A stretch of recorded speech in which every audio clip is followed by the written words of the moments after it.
లోపల లోపల మీ రంగనాయకు వచ్చింది. దాని ఇంట్లో ఉంచి తెలవక నా నోటుకు వచ్చింటే నా కొంప ముంచారు కదా నీ అమ్మ కడుపులు ఎడిపోవాలి ఎందుకే అటు చాలే ఊరుకోండి. అది మీ రంగనాయకు కాదు, ఏమీ కాదు.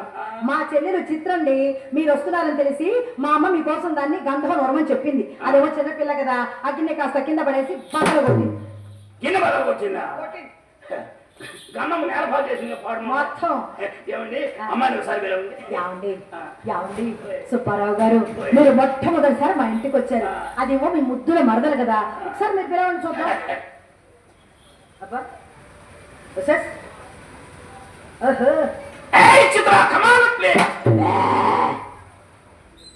ఏదండి గాడి వేసినట్టుంది. గాడి వేసింది. అల్లూరు కదా.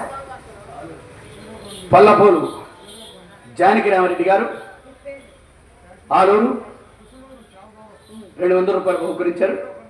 వారిని సర్వేశ్వరుడు ఎల్లవేళ కాచి కాపాడాలని ప్రార్థిస్తూ ఉన్నాం. అలాగే పెద్దలు పూజ్యులు కళాభిమానులు మా బాబాయ్ గారు ఆలూరు వాస్తవ్యులు జానకి రామరెడ్డి గారు కళాభిమానంతో నన్ను నా కళాభివృద్ధిని కాంక్షిస్తూ ఒక 200 రూపాయలు కానుక ఇచ్చారు.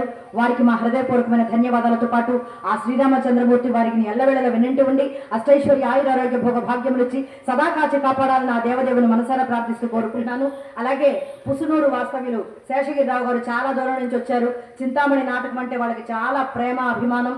ఒక 100 కిలోమీటర్లైనా కానీ వస్తారు, చూస్తారు. ఈ విధంగానే మా కళాకారులను గౌరవిస్తారు. వారు మా ఇరువురిని అభినందిస్తూ చెరో 100 రూపాయలు కానుక ఇచ్చారు. వారికి కూడా మా హృదయపూర్వకమైన ధన్యవాదాలతో పాటు ఆ శ్రీరామచంద్రమూర్తి ఆశీర్వాదం వారికి వారి కుటుంబానికి మెండుగా ఉండాలని ఆ దేవదేవుని మనసారా ప్రార్థిస్తూ కోరుకుంటున్నాను.